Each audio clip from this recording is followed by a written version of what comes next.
Praise the name of the living God. We thank God for bringing us to another Sunday. Now, I want to say a big thank you to all of you for your faithfulness towards God and for your loving kindness for Him. I think it would be appropriate before we begin to say a big thank you to our district superintendent, Reverend Lord Gibbons, for bringing us the word of God so powerfully last week. Look at your neighbor and tell him, I was really, really blessed. I don't know about you, but I was blessed by the word of the living God. I know now that I am an overcomer of every test that comes my way. Say a big thank you to God for me, okay? And then anytime you meet a district superintendent, please say thank you to him, okay? I hope you do that. Now, we want to take this opportunity to also thank all our frontline healthcare workers, those in the church, those in the country, those in our community, those all over the world. We want to say a big thank you to you for your heart for God and for your sacrifice and for your service. May God richly, richly bless you. We assure you of our prayer. I can't believe that we are in the month of May already. Wow, the month of May. Now for us at Living Word, this month of May, our focus is on the Holy Spirit. We want to look at how to deepen our relationship and our work with the Holy Spirit. And by the way, I believe strongly that there is no other time, better time, where we relate and deepen our relationship with the Holy Spirit than this time. And there are so many reasons. For today in particular, we will focus on God, the Holy Spirit, as a person. I believe that when we know Him and understand Him as a person, seriously, our lives will never be the same. So are you ready for us to look into God's Word, to study God's Word? Right, so then, let me remind you, the message today is titled, The Holy Spirit, okay, as a person. The Holy Spirit is a person. So before we pray, look at your friend, look at your neighbor and tell him, the Holy Spirit, and then let him respond, it's a person. Okay, and then turn it around and then let him say, it's a person, and then you will respond, God, the Holy Spirit. Thank you very much. Let's pray. Heavenly Father, we thank you for this privilege. Thank you for this opportunity we have to hear the word of God, listen to the word of God. Okay, understand the word of God, particularly to bring ourselves to terms of knowing who God, the Holy Spirit, is. Spirit of the living God. Grant us wisdom, grant us insight, grant us knowledge, and grant us understanding. In Jesus' name, amen. Thank you so much for praying. So we are looking at the Holy Spirit. And our focus today is the fact that the Holy Spirit is a person. He is a person. That we will give ourselves 5 biblical and scriptural reasons why we are convinced and believe that the Holy Spirit is a person. And then conclude with one basic and simple question by asking ourselves, having known Him as a person, understood Him as a person, what do we do with Him? I trust that your life and my life will never be the same. Now let me begin with some questions. How easy or hard has it been for us to think of the Holy Spirit as a person rather than as a presence or as a wolf, a force or an influence? Right? Do we know the Holy Spirit as a person? Do you know the Holy Spirit as a person? Now don't rush to answer. Okay, don't rush. Do we understand God, the Holy Spirit, as a person? Do we really, really understand Him? Do we live and love as people who do in fact understand and know the Holy Spirit as a person? Is that the way we live our lives? How do you believe that an understanding of the Holy Spirit as a person will help you in your faith walk? How do you see that? How advantageous would that be? The purpose for us today, gathering and listening to the word of God, is to encourage us to cultivate the desire, the strong desire, and the discipline to know the Holy Spirit as a person in such a way that He will reflect, or He will be reflected in our conduct and decisions forever. In other words, what we are saying is that we want the understanding we have of the Holy Spirit as a person to be reflected in all that we do, not just for now, but forever. Friends, the concept of the person of the Holy Spirit has been a topic of debate for years. So, Some teachers, pastors, prophets, evangelists, and apostles, beginning from the apostolic times, in other words, from the early church, have doubted or denied the personality of the Holy Spirit, thinking of him as a force or influence exerted by God. That's the way they think of him, as an influence that is exerted by God rather than a person. And here on my notes, I have written it in caps, a person. Friends, the Holy Spirit is a person. Okay. This could be due to many reasons that we wouldn't have time to look at today. But for today, our pursuit, our goal and objective is for us to bring ourselves to the place of conviction through divine revelation that the Holy Spirit indeed is spirit, and the Spirit of God is a person.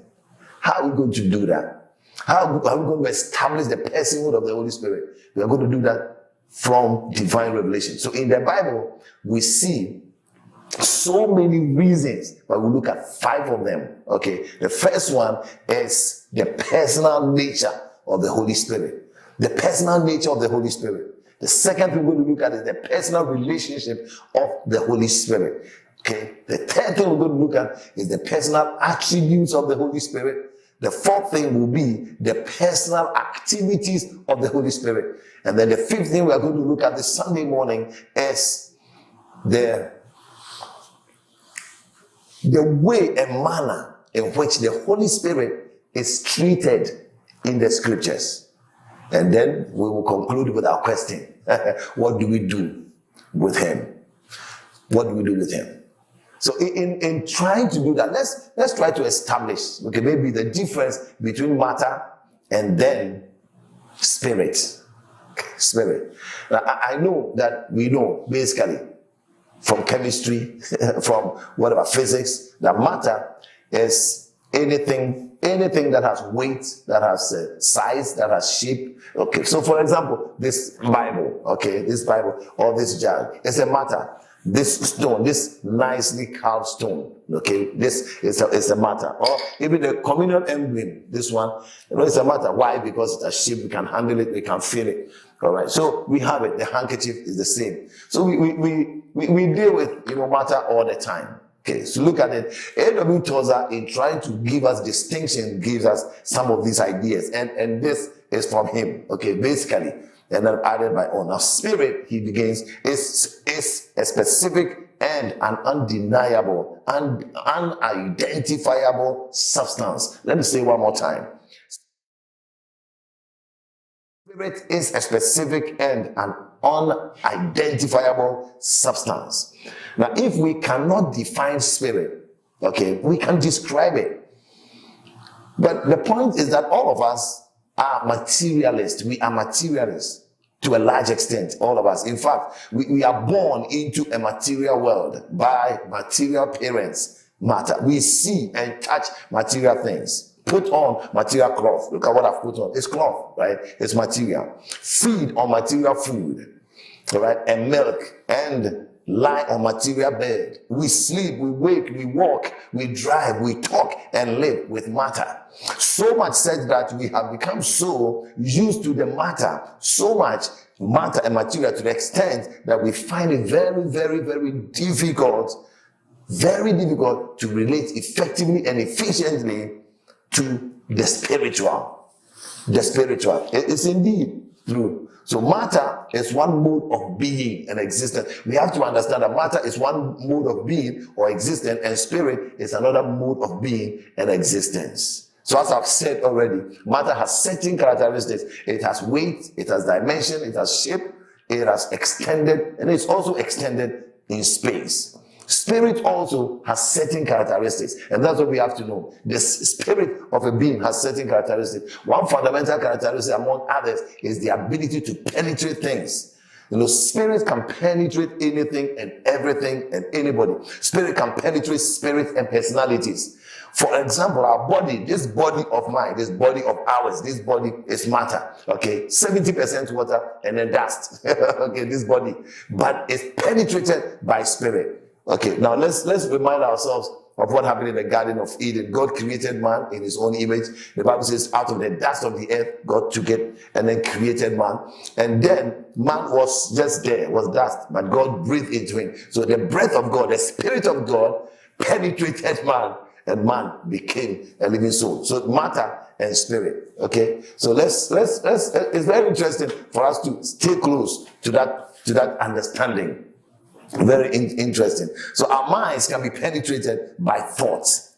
Our bodies can be, our bodies, even though it's a matter, can be penetrated by the Spirit of God. So our body in creation was penetrated by the Spirit of God. Our minds, the same thing. Okay, material things can be penetrated by spirit, and even so, our souls can be penetrated by spirit. So let's move on and ask ourselves, what then is the Spirit of God? What is the Holy Spirit? Okay, don't fight with me yet. What is the Holy Spirit? Now, the Holy Spirit is a being that is dwelling in another mode of existence. So the Holy Spirit is no matter, but it's a being that is dwelling in another mode of existence. He has no weight, no measure, no size, no space, no color, but exists as sure and certain as anything material. I promise you, the Holy Spirit is a being. It's not a thing. It's not a force, not a wind. So how do we establish that biblically? In the Bible, how does the Bible establish the person or the personality of the Holy Spirit? We look at 5 key things. 5 major reasons. Look at your neighbor and tell him we believe that the Holy Spirit is a person, and today we are going to look at 5 major reasons. Reason number 1, the personal nature of the Holy Spirit. Now, we believe that the Holy Spirit is a person because of his personal nature. Look at it. The Holy Spirit is a distinct personal being with definite characteristics. He is not merely an impersonal force or an emanation of the power of God. Please get it. It's not just a wind. It's not just the power of God. No. The Holy Spirit is not an impersonal power, but a real person with his own personality. And that is what we are going to establish.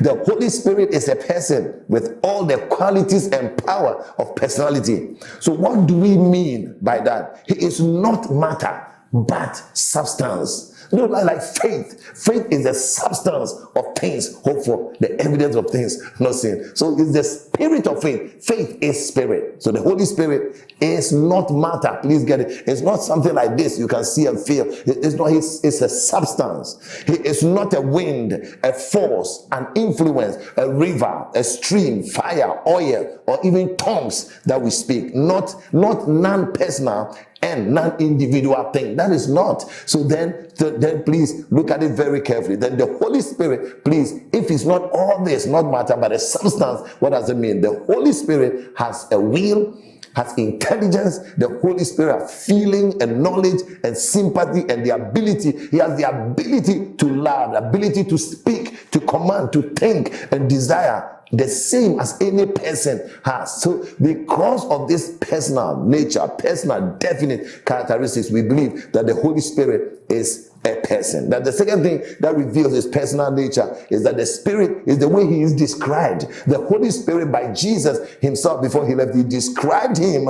as a comforter, as a counselor, as our helper. Now, the one who walks alongside us. Look at what he says in John chapter 16 verse 7. This is Jesus speaking of the Holy Spirit, describing him by the way Jesus describes him. He's revealing who he is to us. The fact that he, God, the Holy Spirit, is a person. Look at it. It says, but I tell you the truth, it is better for you that I go away. When I go away, I will send the helper to you. He calls him helper.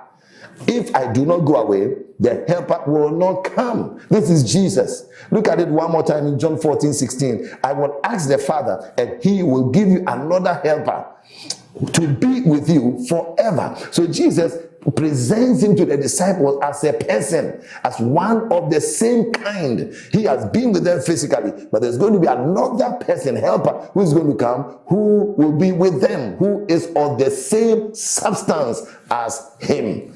Friends, the Holy Spirit is a person. We are looking at the nature of the Spirit. Okay, the Spirit has a distinct characteristics. The Spirit is described as a person, and then we see under that the Spirit is referred to as a person. Look at the way he's referred to. Okay, as he, not as it. Even though the Greek language of the word Spirit is neutral, if I can say that. Okay, and so normally we should have referred to it as it, but the language itself refers to the Holy Spirit with a personal pronoun, he or him. Now, so the language agrees that the Holy Spirit is a person. So not just the language, but Jesus himself reveals him like that. So look at it. It says, when the advocate comes, Jesus says, whom I will send to you from the Father, the Spirit of truth who goes out from the Father. Now look at what Jesus said. He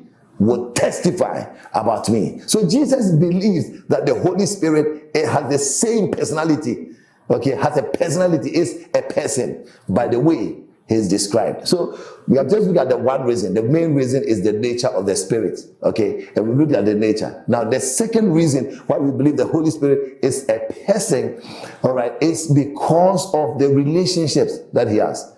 Okay, he's a relational spirit. He relates with people. So look at it very carefully. The Holy Spirit is involved in personal relationship. The first relationship he's involved in is the relationship with the Father and the Son.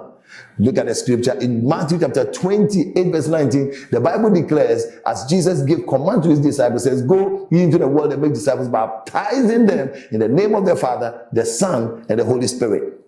You get the connection. The Father, the Son, and the Holy Spirit.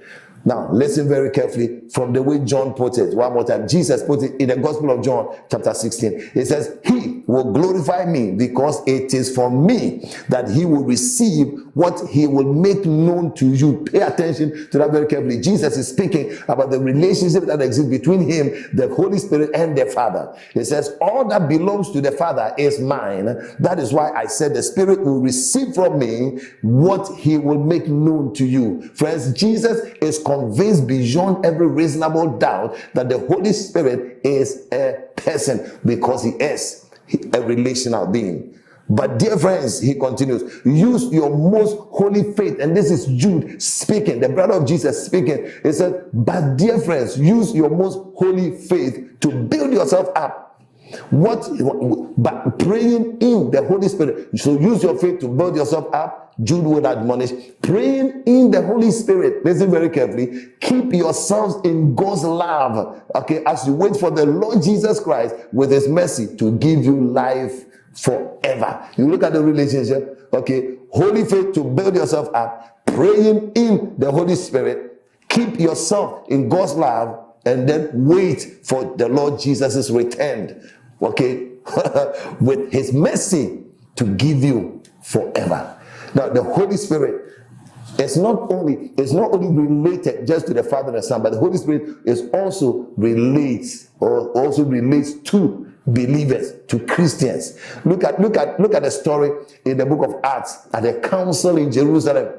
Okay, when they had to make a decision about how to handle the Gentiles now that they are becoming born again. Look at what the Bible says. Look at what the Bible says. The Bible says it seemed good to the Holy Spirit and to us not to burden you with anything beyond the following requirements. Now, as we progress, we'll look at those requirements. But look at it very carefully. It's very interesting. The apostles were speaking as if, as the way I'm sitting, as if the Holy Spirit was sitting with them and they were making the decision. So they said, it seemed good to the Holy Spirit and us. The Holy Spirit, my friend, is a person. It's a person. And I believe that if you have that understanding of looking at him and seeing him and understanding him as a person, it will really, really help you, especially during this COVID era, okay, where God is bringing us to the place of making sure that we know him for ourselves and not necessarily depending upon others or upon pastors and prophets and teachers and so on and so forth. Now, God is telling us that this is what real Christianity means. It means you knowing him as a person. The Bible says, those who know their God, they will do exploits. I submit to you. Seek to understand him as a person. All right? The third reason is the personal attributes of the Spirit. The attribute, the qualities of the Holy Spirit reveals that he is a person. I believe the Lord is blessing you today. Today, I've changed the style. I sit down, just taking my time to teach and preach in between. Because this is the time that we need to bring the body of Christ to a place of understanding, of really understanding who this Jesus is, and make a decision to spend the rest of our time with him during these times of crisis. His attributes. Okay, let's begin with a few of them. There are so many. Let's begin with a few of them from the scripture. Number one, the Spirit is wise. The Spirit is wise. Now, the Holy Spirit has the capacity to know and think. That's God, the Holy Spirit. Isaiah chapter 11 verse 2, the Bible says, the Spirit of the Lord will rest upon him, the Spirit of the Lord. Now listen to the descriptions. The Spirit of wisdom and of understanding, the Spirit of counsel and of might, the Spirit of the knowledge of fear, and the Spirit of the fear of the Lord. This is the Holy Spirit. He's a person. He's wise. Look at this attribute. He's filled with wisdom. In fact, he is wisdom. The Spirit of wisdom.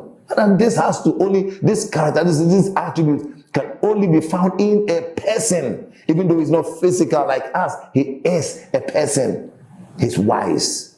Number two, the Spirit has the capacity of choice and decisions. The Holy Spirit can make decisions. Now listen, when it comes to the distribution of the gift of the Spirit, the spiritual gift, look at what it says in 1 Corinthians. The Bible says, and all these are the work of one and the same Spirit, and he distributes them to each one just as he determines. In other words, by his decisions, he gives them out as he wills. This is the Holy Spirit we are talking about, my friend. He is a person.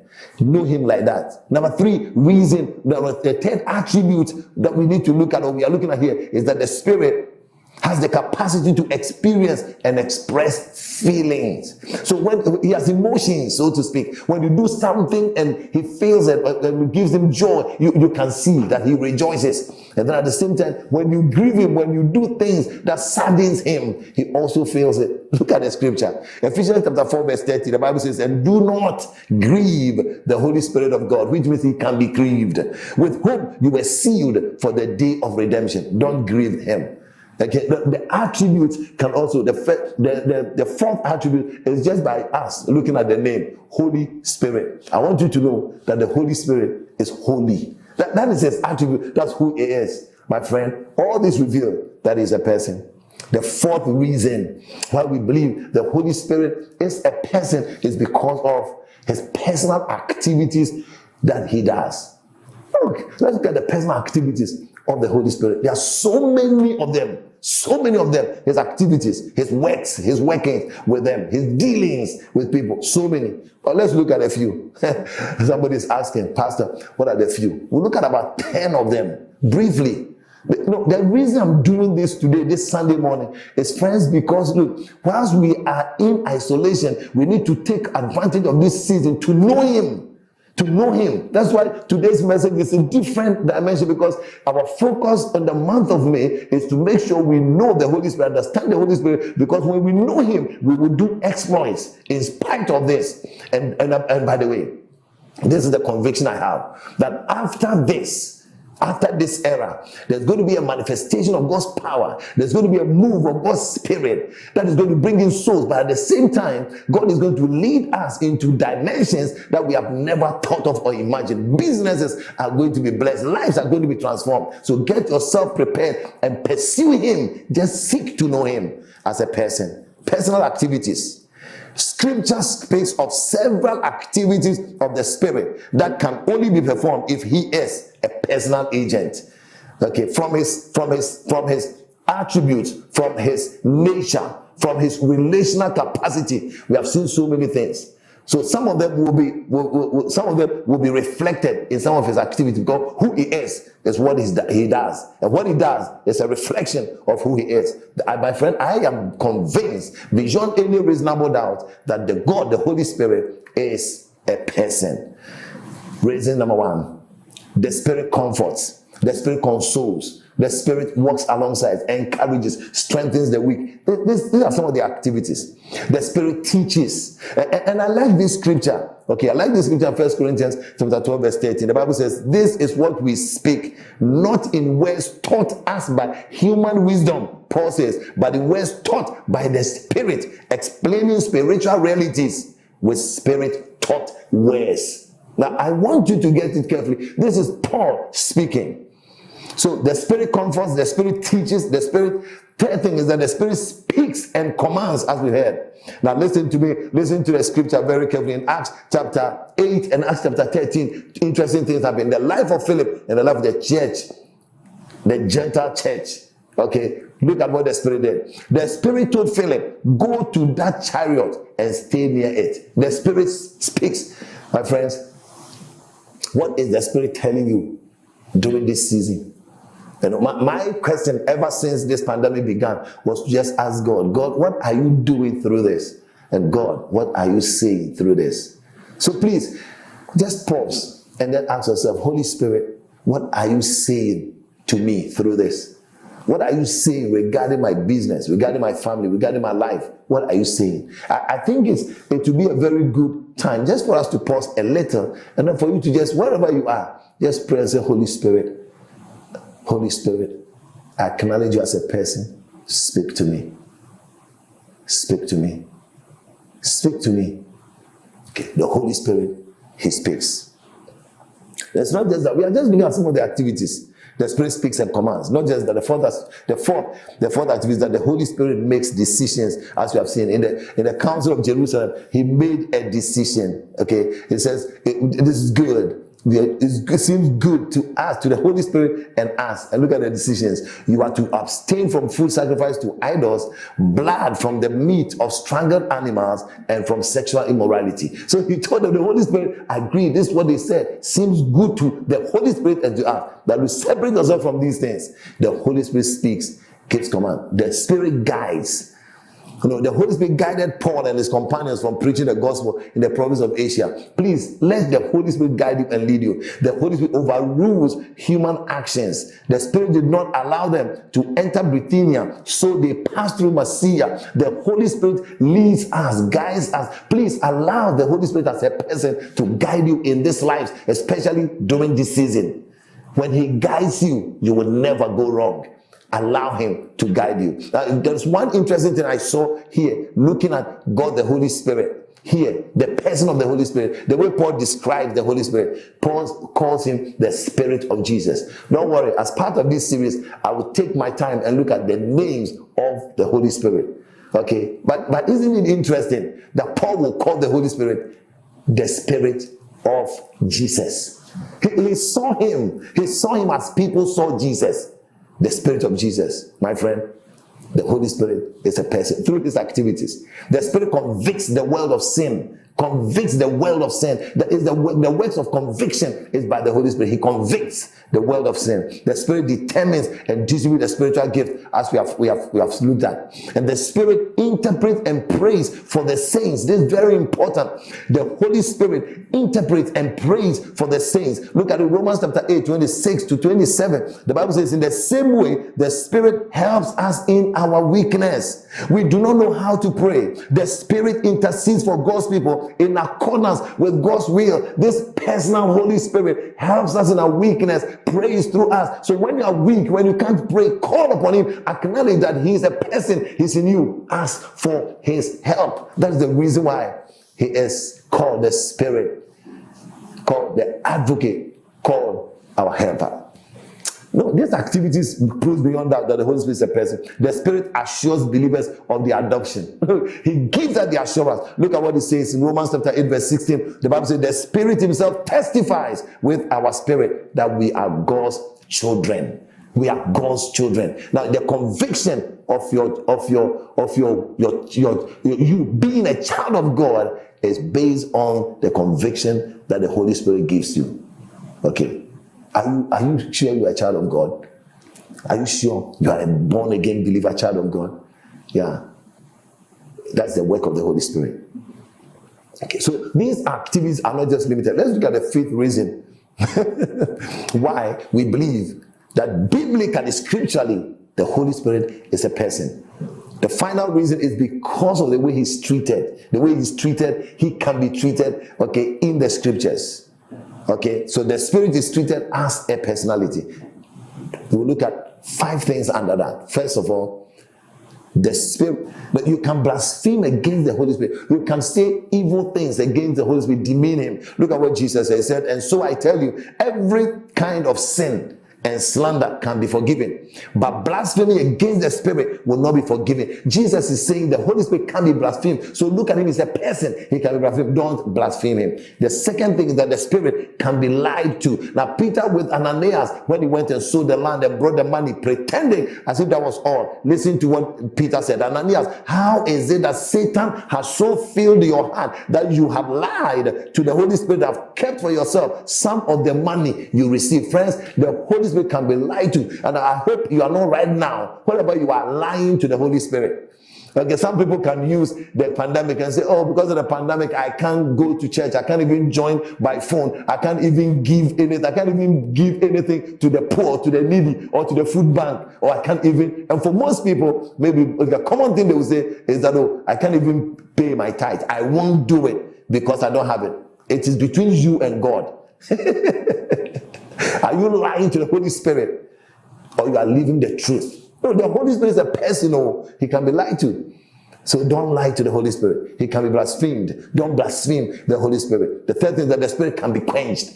The Spirit of God can be quenched. You can cause him to behave as if he's not there at all within you. Don't do that. The Bible says, do not quench the Spirit. Don't let us quench the Spirit. That the Spirit can not only be blasphemed or lied to or quenched, but again, by the way he's treated, the Holy Spirit can be insulted. You can insult him. Hebrews chapter 10 verse 29, the Bible says, how much more severely do you think someone deserves to be punished who has trampled the Son of God underfoot and who has insulted the Spirit of God?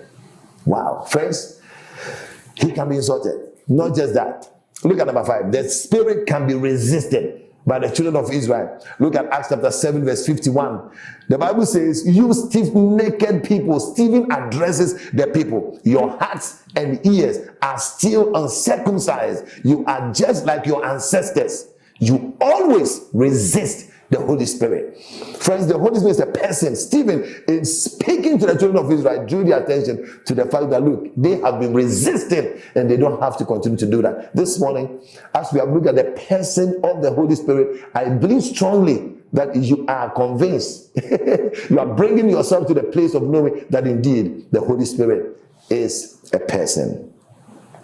So knowing biblically that the Holy Spirit is a person, without doubt at this moment, because of his nature, because of the relationship that he has, because of his attributes and activities, and then because of the ways that he is being treated, the question we are asking ourselves today is, what do we do with him?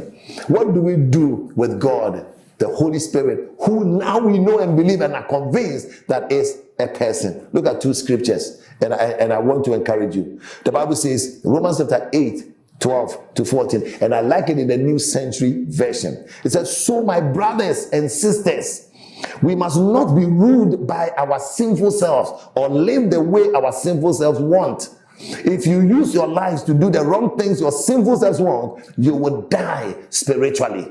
And God doesn't want us to die spiritually. He wants us to be alive, knowing that the person of the Holy Spirit is active and alive in us. Look at it. But if you use the Spirit's help to stop doing the wrong things you do with your body, you will have true life.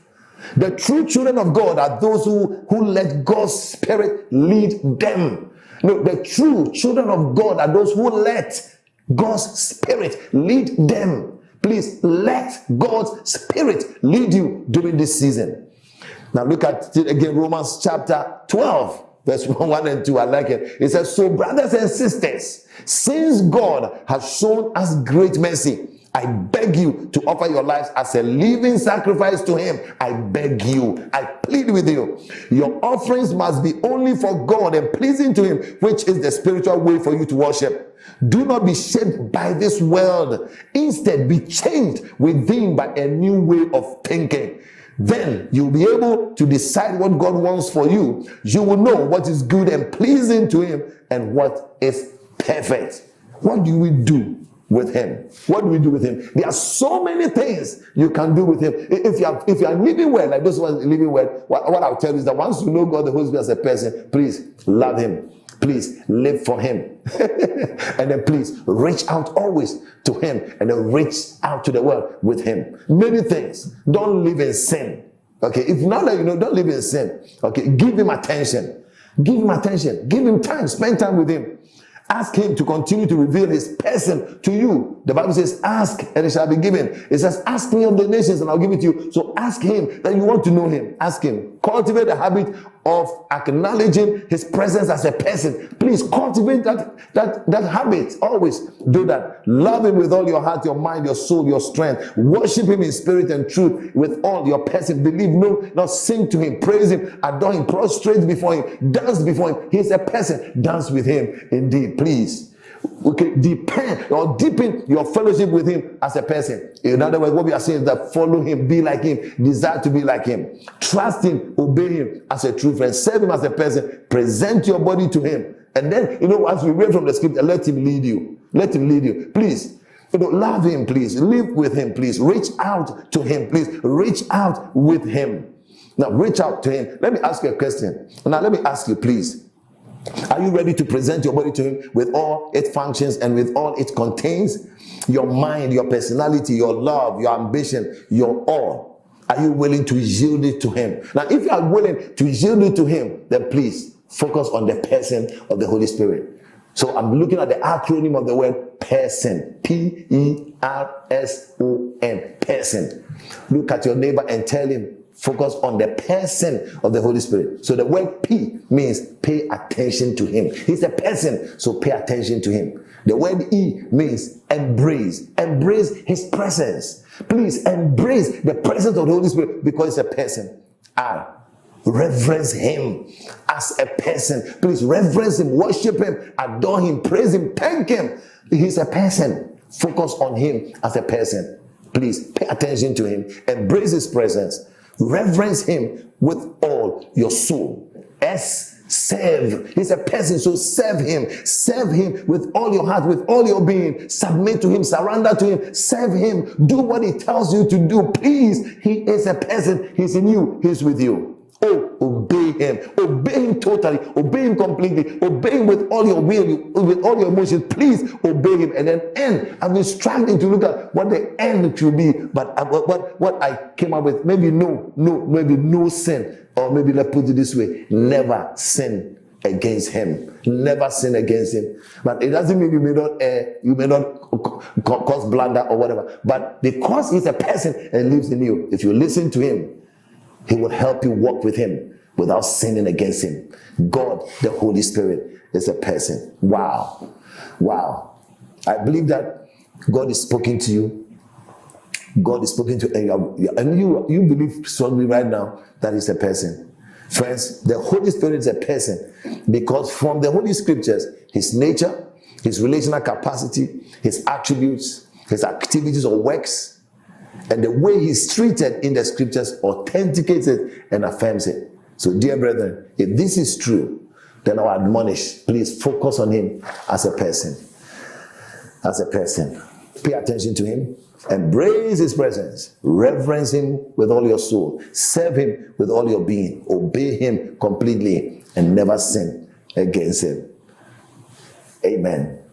Now, look at the hymn. We conclude with the hymn. The words of the hymn. This hymn was written by George Crowley in 1854. 1854. Look at what it says. Spirit of God, descend upon my heart. Win it from earth through all its pulse move. Stoop to my weakness, mighty as thou art, and make me love thee as I ought to love. The second stanza, the last stanza, anyway, this is the last stanza. Teach me to love thee as thine angels love. One holy passion filling all my frame. The kindling of the heaven descended dove. My heart an altar, and thy love the flame. Wow, what a song. Thank you so much for joining us today. But I don't want to end, and we can't end this broadcast this service, this worship, without giving you the opportunity to either make a decision to accept the person of the Holy Spirit. Okay? Accepting him as your Lord and personal Savior. Accepting the Holy Spirit to live in your heart. And how do you do that? You do that by accepting Jesus as your Lord and personal Savior. So if you're watching and listening to me and you are saying, I need this person of the Holy Spirit, you need him through Christ because he gives him. So I want to ask you right now, you can accept Jesus as your Lord and personal Savior. In fact, you can make the decision to follow him right now. How can you do that? By simple prayer. Simple prayer. Pray it and say, Lord Jesus, thank you for your word. I've seen that, oh Lord, I need God, the Holy Spirit. But I can't have him without having you, Jesus. So Jesus, please forgive me of all my sins. And Lord, out of the depth of my heart, I personally make the decision to welcome you into my heart. Lord Jesus, come into my heart. Be my Lord. Be my master. And I have made the decision to follow you. So help me to follow you. And then pray and say, Holy Spirit, help me to follow Jesus all the days of my life. Can I hear amen? Now, if you pray that prayer, the Lord has heard you. He has saved you. Now, you can, please let us know, because we want to continue to help you in your walk and relationship with God. So please give us a note, send us a note. There are great men and women behind the scenes who are praying for you and who are ready to connect with you and then help you out in this journey of faith of yours. All right? So thank you very much for doing that, taking the time to fill in the forms for us there. Now, today is the first Sunday of the month. Before we come to prayer of rededication, we want to come to the Lord's Supper. Are you ready for the Lord's Supper? Are you ready for the Lord's Supper? All right, get ready for the Lord's Supper. In the name of Jesus. Wherever you are, pick up your emblem, pick up your bread, pick up your wine, but please, not alcoholic wine. No. Pick it up, juice. Even if you don't have any of those, water should be fine, biscuit will be fine, or did I say biscuit? Or cookies. Cookies should be fine. So please take it and then let's have our communion together. Now, this is a representation of who God, the Holy Spirit, is, okay, through Christ. The Bible says that the night that Jesus was betrayed, he took bread. He took the bread. This is represented. Please take your bread, okay? He took it, lifted it up, gave thanks, and said, this is my body that is broken for you. Take, eat in remembrance of me. Please, let's all take this. Eat it in remembrance of him. As you are partaking of this, remember him. Shall we go? Wow. Thank you so much. The Bible says that the same night that he was betrayed, he took the cup. He lifted it, blessed it, and said, oh Lord, this is the new covenant, new testament of my blood that is shed for you for the remission of your sins. Do this also in remembrance of me. This is shed for the forgiveness of your sins. Beloved, sin has no power over you. Shall we partake of the cup? Wow. Thank you very much. God will bless you. Now this moment, please, for all of us as believers, I want us to do one thing. After this communion, please lift up your voice and just thank God and rededicate your heart, your life, your being, your soul to God. Rededicate yourself to him and ask God, the Holy Spirit, to help you know him as a person, walk with him as a person, love him as a person, focus on him as a person, pay attention to him. So lift up your voice and let's pray. pray and say, Holy Spirit, help me pay attention to you. Help me embrace your presence every day, every moment. Help me to reverence you. In other words, worship you, serve you, love you. Help me to serve you with all my being, with all my soul. Please pray. Ask God, the Holy Spirit, to help you, because look, He is a person. Ask Him to help you to obey Him completely, totally, and then ask Him to help you all the days of your life to learn not to sin against Him. Please pray in the name of Jesus as a born-again child of God, a partaker of the communion of God. Please ask Him to help you as a person. Focus on Him as a person, because that is who He is beyond any reasonable doubt. God, the Holy Spirit, is a person and is here to help you, to walk with you, to comfort you, to lead you, to guide you, to direct you. So let Him. Thank you for praying. Now, can I pray for you? Can I pray? Speak the blessings of God upon your life. Pray for you. Father, we thank you and bless you for this time. Lord, in the name of Jesus, I speak your blessings upon your people. Lord, I thank you for your word.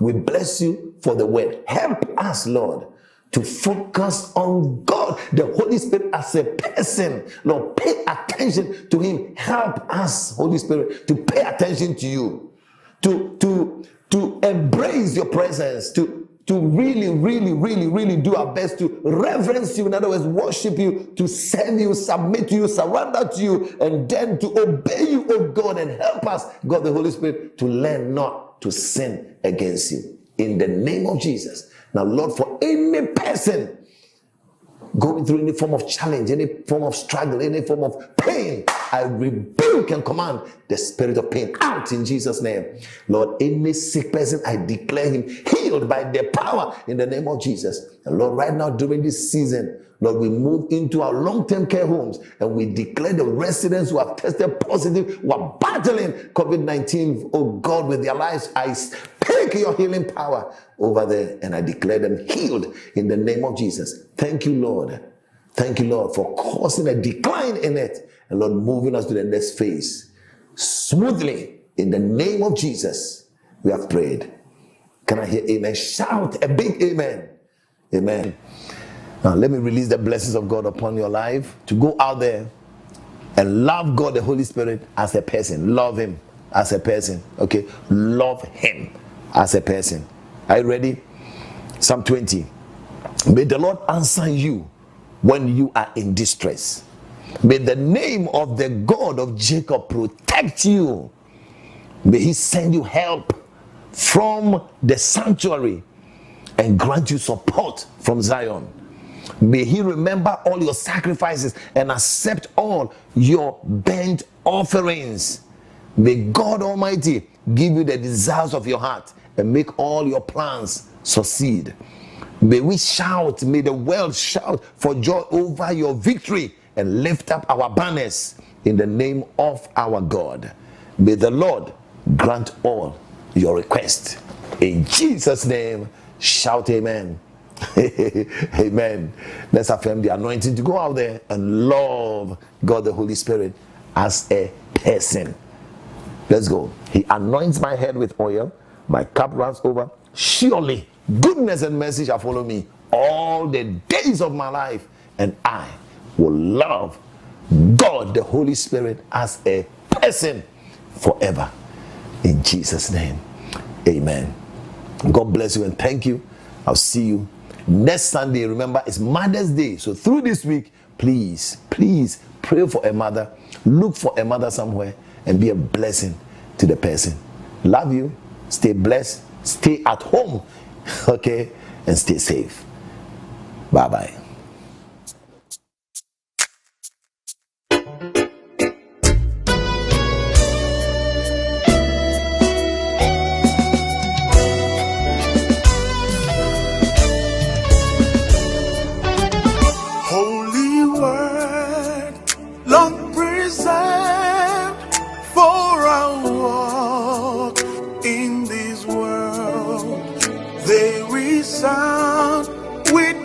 On high, oh, let the ancient word in prayer, holy word.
so good.